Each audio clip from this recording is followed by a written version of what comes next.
दिल्ली सरकार द्वारा डेंगू के खिलाफ चलाए जा रहे 10 हफ्ते 10 बजे 10 मिनट हर रविवार डेंगू पर वार अभियान के तहत इस सप्ताह दिल्ली के सभी बच्चे बढ़ चढ़कर इस अभियान में हिस्सा लेंगे। ये बच्चे अपने घर और आसपास इकट्ठे साफ पानी की चेकिंग करके डेंगू पर हमला बोलेंगे और अपने दोस्तों को फोन करके अभियान में हिस्सा लेने के लिए प्रेरित भी करेंगे।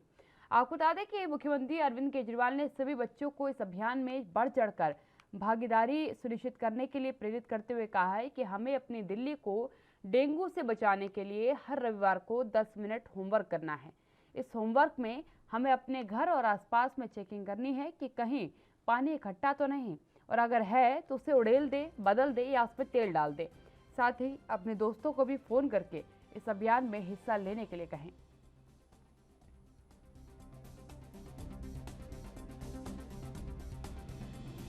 तो आपको बता दें कि दिल्ली सरकार की तरफ से 10 हफ्ते 10 बजे 10 मिनट एक कार्यक्रम चलाया जा रहा है, जिसमें डेंगू पर सीधे तौर पर वार करना है। और उसके लिए क्योंकि पानी जब एकत्रित हो जाता है, साफ पानी में ही अक्सर जो है डेंगू के मच्छर पनपते हैं। और सबसे अहम बात है कि जब मच्छर पानी में अंडे देता है तो उसे मैक्सिमम 8 दिन लगते हैं जब वो मच्छर का रूप ले लेते हैं।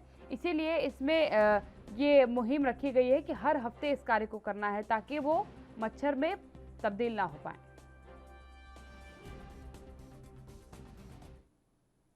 मेरे संवाददाता राजीव मेरे साथ जुड़ चुके हैं दिल्ली से लाइव। राजीव, यकीनन सरकार की तरफ से एक अच्छी पहल है, बच्चों को भी अब क्योंकि इसमें जोड़ा गया है, क्योंकि बच्चे इस समय घरों में ही हैं, ज़्यादातर बच्चे जो हैं स्कूल अभी नहीं जा रहे हैं और समय बहुत है बच्चों के पास, तो यकीनन सामाजिक तौर पर उन्हें एक पहल आगे बढ़ाने के लिए मुख्यमंत्री ने प्रेरित किया है। उन बच्चों से भी अपील की है कि आसपास के जो आपके जहाँ पानी जमा हो उसे आप साफ कर दें, नहीं तो उसे उड़ेल दे, बदल दे उस पानी को, और अपने दोस्तों को भी प्रेरित करें।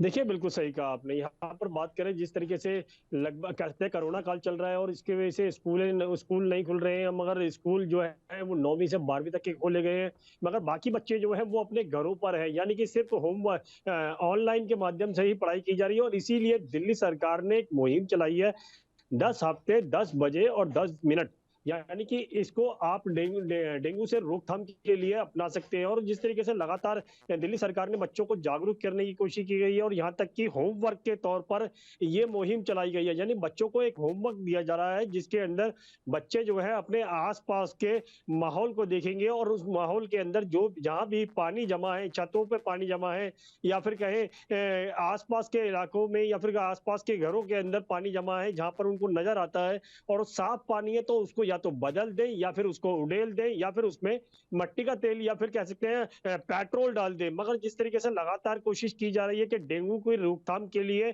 सरकार जो है बच्चों को प्रेरित कर रही है, बच्चों को आगे आने के लिए कह रही है। और यहाँ तक कि ये भी कहा जा रहा है कि बच्चे जो है वो अपने अपने मित्रों को भी फोन कर कर इस मुहिम के अंदर शामिल होने के लिए कहें, ताकि आसपास का जो माहौल है वो शुद्ध हो सके और कहीं ना कहीं जो डेंगू से मलेरिया के मच्छर पनप रहे हैं उससे कहीं ना कहीं निजात मिल सके। मगर दिल्ली सरकार की ये मुहिम कारगर जरूर है और बच्चों को प्रेरित भी किया जा रहा है। मगर यहाँ पर बात करें दिल्ली सरकार के द्वारा पीडब्ल्यूडी की या फिर दिल्ली नगर निगम की, जो मच्छरों की दवाइयों को छिड़कने का काम करते हैं, मगर उनकी तरफ से अभी तक दवाइयां नहीं छिड़की जा रही है और सिर्फ बच्चों को जागरूक करना ही एक समाधान नहीं है। जी यकीनन राजीव, केवल बच्चों के कंधों पर जिम्मेदारी डाल करके पल्ला नहीं झाड़ा जा सकता है, क्योंकि अभी हालिया खबरें निकल के सामने आई थी कि निगम की तरफ से कुछ जगहों पर अगर जो है मच्छरों को लेकर के जो दवाइयों का छिड़काव किया जाता है वो किया गया है, तो वहां पर पानी की सफाई को नहीं देखा गया, और जहां पानी की सफाई को देखा गया वहां पर किसी भी तरीके का छिड़काव दवाइयों का नहीं किया गया।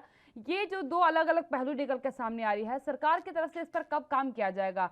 क्योंकि एक पहलू पर काम करके दूसरे पहलू को छोड़ देना किसी समस्या का पूर्ण निस्तारण नहीं करता। देखिए, बिल्कुल सही कहा आपने। यहाँ पर दिल्ली सरकार की सिर्फ एक ही पहल दिखती नजर आ रही है कि लोगों को जागरूक करें और खुद ना कुछ करें। मगर यहाँ पर जिस तरीके से बच्चों को जागरूक किया जा रहा है, बच्चों को ठीक है, बच्चों को जागरूक कीजिए, आप लोग समझाइए इन चीजों के बारे में, डेंगू मलेरिया की रोकथाम के लिए बच्चों को भी प्रेरित कीजिए।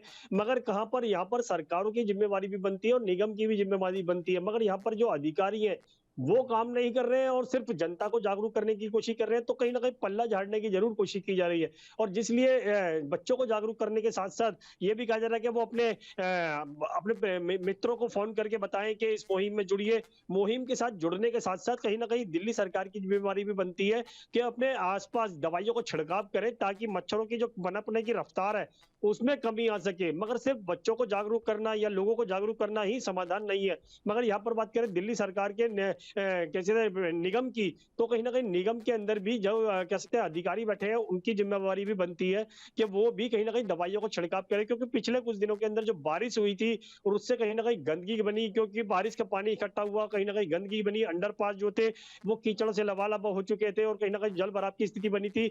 उसके लिए भी कहीं ना कहीं दवाइयों को छिड़काव करना चाहिए था। और जो निचले इलाके हैं, झुग्गी झोपड़ी बस्ती हैं, कच्चे इलाके हैं या फिर कहें छोटे इलाके हैं, उनके अंदर भी दवाइयों को छिड़काव करना चाहिए। मगर अभी तक निगम की तरफ से कोई भी ऐसी जानकारी नहीं मिली है कि उन्होंने दवाई छिड़की हो। मगर रिकॉर्ड के अंदर जरूर दवाइयां छिड़की जा रही हैं, मगर धरातल पर बात करें तो जनता के पास अभी तक ऐसी कोई भी जानकारी नहीं है जहां पर उनके पास दवाइयों का छिड़काव किया गया हो सरकार के द्वारा। जी बिल्कुल राजीव, एक अहम बात आपने यहाँ पर रखी, क्योंकि ग्रामीण क्षेत्रों की बात करें, जो पिछड़े इलाके हैं जहाँ ज़्यादातर विकास नहीं हुआ, स्लम एरियाज़ की अगर हम बात करें, वहाँ पर गंदगी का एक बड़ा अंबार देखने को मिलता है। जो पिछड़ गया है विकास से थोड़ा सा, उन इलाकों में काफ़ी गंदगी देखने को मिलती है। वहाँ की स्थिति की अगर बात करें तो हालात क्या हैं, क्योंकि क्या सरकार की तरफ से कोई कार्य किया गया है? दिल्ली में कई ऐसे इलाके हैं जो स्लम्स एरिया हैं, क्या वहाँ पर क्या दवाई का छिड़काव किया गया है?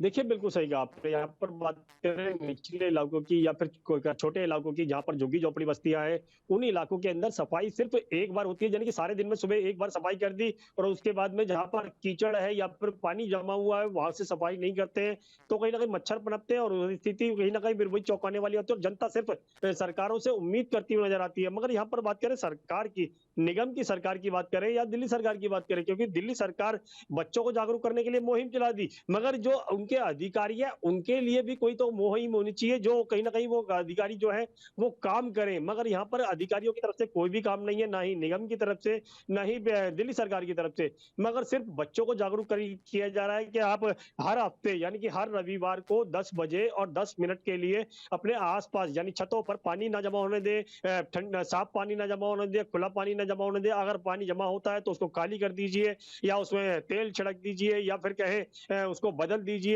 इस तरीके की मुहिम सिर्फ दिल्ली सरकार की एक मुहिम को साफ करती है कि वो सिर्फ अपना पल्ला झाड़ रहे हैं और जनता को जागरूक करने की कोशिश कर रहे हैं, मगर उनकी जो जिम्मेवारी है वो भी समझनी होगी। और कहीं ना कहीं दिल्ली सरकार के जो अधिकारी है जो अभी तक कागजों में काम करते हुए नजर आ रहे हैं और धरातल पर काम नहीं कर रहे हैं, उनको भी जागरूक करना होगा ताकि वो भी काम करें और कहीं ना कहीं इस महामारी से निपटने के लिए निगम के अधिकारी और दिल्ली सरकार के अधिकारी दोनों ही मिलकर अपना भी योगदान दें। जी बिल्कुल राजीव, यहाँ एक अहम सवाल है, क्योंकि आपने सरकारी अधिकारियों के ऊपर सवाल उठाया है, सरकारी दफ्तरों के क्या हालात है?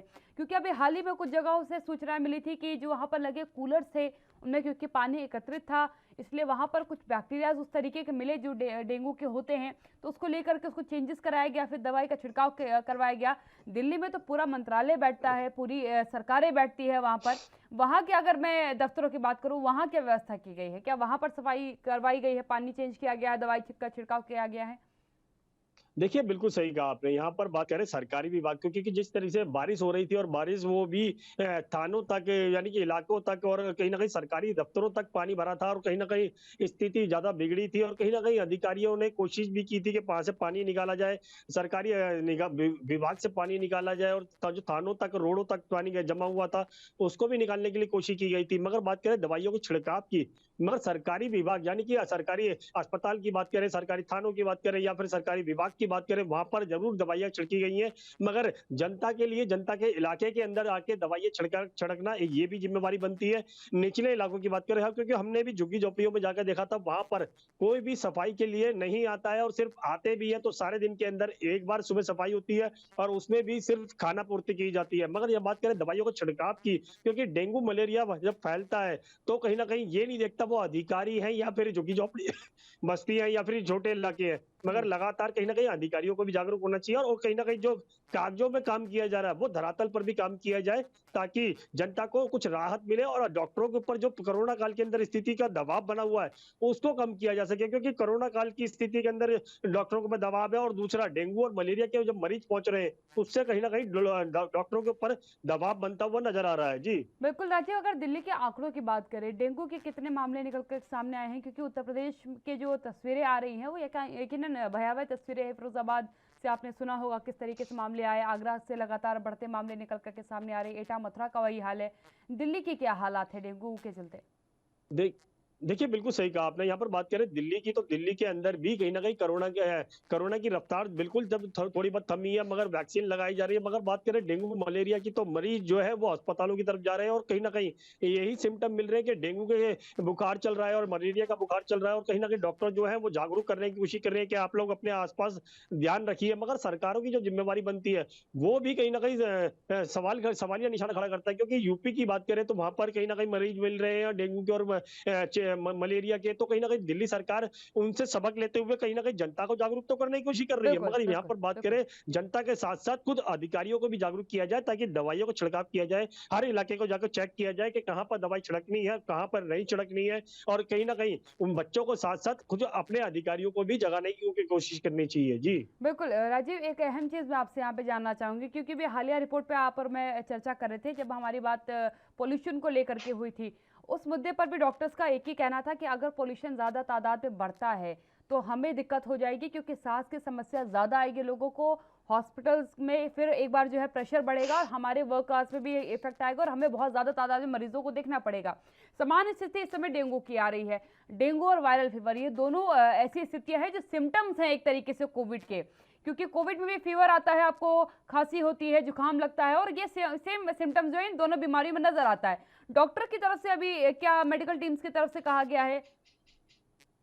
देखिए, बिल्कुल सही कहा आपने। यहाँ पर बात करें कोरोना के बुखार की या फिर कोरोना के सिम्पटम की, तो वो भी नॉर्मल सिम्पटम जैसे हैं, यानी कि नॉर्मल जब मौसम बदलता है तो खांसी जुकाम होता है, फीवर हो जाता है, और उसके यही चीज लक्षण जो है वो कोरोना के डेंगू के अंदर भी है और मलेरिया के अंदर भी है। मगर यहाँ पर डॉक्टरों को काफी देर लगती है समझने के लिए कि भाई डेंगू है या मलेरिया है या फिर कोरोना है। मगर यहाँ पर बात करें सरकारों की, तो क्योंकि सरकारों की तरफ से जरूर कोशिश की गई है, मगर जिस तरीके से पॉल्यूशन को कंट्रोल करने के लिए, पराली को रोकने के लिए केंद्र सरकार ने कहीं ना कहीं केंद्र सरकार से गुहार लगाई गई थी दिल्ली सरकार द्वारा कि, और हरियाणा के और पंजाब के द्वारा भी कहीं ना कहीं गुहार लगाई गई थी कि वो पराली को ना जलाएं, पॉल्यूशन का स्तर जो है दिल्ली के अंदर बढ़ सकता है। और इसीलिए दिल्ली सरकार ने एक और मुहिम चलाई कि दिल्ली के अंदर पटाखों पर बैन लगा दी गई, पटाखों पर होलसेल नहीं होगा, पटाखों की दुकानें नहीं खुलेंगी, और यहाँ तक कि पटाखों को यूज नहीं किया जाएगा। मगर उससे पॉल्यूशन तो जरूर कम हो जाएगा, और कहीं ना कहीं उसकी कोशिश भी दिल्ली की सरकार की कारगर होती नजर आएगी। मगर यहाँ पर बात करें डेंगू और मलेरिया की, तो कहीं ना कहीं उनके भी सिम्टम लगभग एक जैसे ही हैं, और कहीं ना कहीं दिक्कतें आ रही है डॉक्टरों को, और डॉक्टर कहीं ना कहीं इसीलिए जो मरीज उनके पास जाते हैं उनको जागरूक करने की कोशिश करते हैं कि आप लोग अपने आसपास ध्यान रखिए, आपको डेंगू हुआ है, आपको मलेरिया हुआ है, ये बुखार जो है वो डेंगू का है, मलेरिया का है, या फिर कोरोना का है, या फिर नॉर्मल है। मगर यहाँ पर बात करें सरकारों की, सरकारों ने सिर्फ अपना पल्ला झाड़ने के लिए जनता को जागरूक करने की कोशिश कर दी, और यहाँ पर जनता के साथ साथ कहीं ना कहीं अपने अधिकारियों को और अपनी सरकार को और अपने अधिकार निगम विभाग को सबको जगाना होगा, ताकि इस मुहिम से लड़ने के लिए सबका योगदान जरूरी है। जी। बिल्कुल राजीव, अहम बात आपने कह दी, क्योंकि मुहिम से अगर हमें लड़ना है, एक बीमारी से हमको लड़ना है, तो सबको एक साथ लड़ना होगा। एक के कंधे पर जिम्मेदारी सौंप करके अपने कंधे की जो है जिम्मेदारी का पल्ला झाड़ लेने से उस समस्या का समाधान नहीं निकाला जा सकता। अगर राजीव बात करूं, निगम की तरफ से जब सवाल पूछा गया, उनसे जब जानकारी मांगी गई कि कहाँ कहाँ छिड़काव हुआ है, क्या कुछ व्यवस्था उनकी तरफ से की गई है, आगामी स्थिति अगर थोड़ी सी भी बिगड़ती है तो कैसे वो उस स्थिति को संभालेंगे, इस पर कोई जवाब दिया गया निगम की तरफ से? देखिए, बिल्कुल सही कहा आपने। यहाँ पर बात करें निगम की, क्योंकि निगम की सबसे ज़्यादा ज़िम्मेवारी बनती है दवाइयों बिल्कुल। को छिड़काव करने की, गलियों के अंदर जाके और छोटे इलाकों के अंदर जाके, झुग्गी-झोपड़ियों में अंदर जाके वहाँ पे दवाइयों की जो ज़िम्मेवारी बनती है, दवाइयों को छिड़काव की, वो निगम की बनती है। मगर यहाँ से बात करें निगम के जो मेयर है, कह सकते हैं जो अधिकारी हैं, उनसे हमने जानने की कोशिश करी, तो उन्होंने कहीं न कहीं कैमरे से बचने की कोशिश करी और कहीं न कहीं यही कहा कि काम कर रहे हैं, जाके दवाइयाँ छिड़काव कर रहे हैं, मगर दवाइयाँ का छिड़काव जो है, वो कहाँ पर किया जाए जा रहा है ये जानकारी नहीं दी जा रही। बिल्कुल। मगर बात करें जिस तरीके से दवाइयों का छिड़काव जब तक नहीं किया जाएगा तो सिर्फ कहीं ना कहीं यही लगता है कि जिस जिस तरीके से लोग बाग सोचते हैं कि जो बॉर्डर पे है सैनिक है उनकी जिम्मेवारी बनती है कि सिर्फ सीमाओं को सुरक्षित रखे, मगर जो अंदर के हालात है वो उसकी जिम्मेवारी के लिए भी कहीं ना कहीं अधिकारी और जनता ठीक दोनों है। जिम्मेवार है ताकि अपने आसपास की जो माहौल है उसको भी सुधारा जा सके। मगर यहाँ पर निगम की तरफ से जितनी कोशिशें हैं वो सिर्फ कागजों के अंदर दिख रही है। और दिल्ली सरकार की बात करें, दिल्ली सरकार ने बच्चों को जागरूक करने के लिए जरूर कोशिश की मगर अपने अधिकारियों को जगाने के लिए एक भी कोशिश नहीं की। जी बिल्कुल, यकीनन राजीव बहुत अहम बात आपने कह दी। लग रहा है कि अधिकारी जो है खाना पूर्ति कर रहे हैं बच्चों को ट्रेनिंग दे करके। राजीव मेरे साथ दिल्ली से जुड़े हुए थे। यकीनन तस्वीरें बच्चों तक पहुंचा दी गई हैं, बच्चों को समझा दिया गया है, लेकिन अधिकारियों को नहीं समझाया गया। अधिकारियों को भी कहीं न कहीं समझाने की ज़रूरत है कि आपकी ज़िम्मेदारी है सफाई रखवाना, सफाई रखवाइए, जहाँ जल एकत्रित हो वहाँ पर भी काम करिए, क्योंकि सबकी जागरूकता से ही इस बीमारी से लड़ा जा सकता है।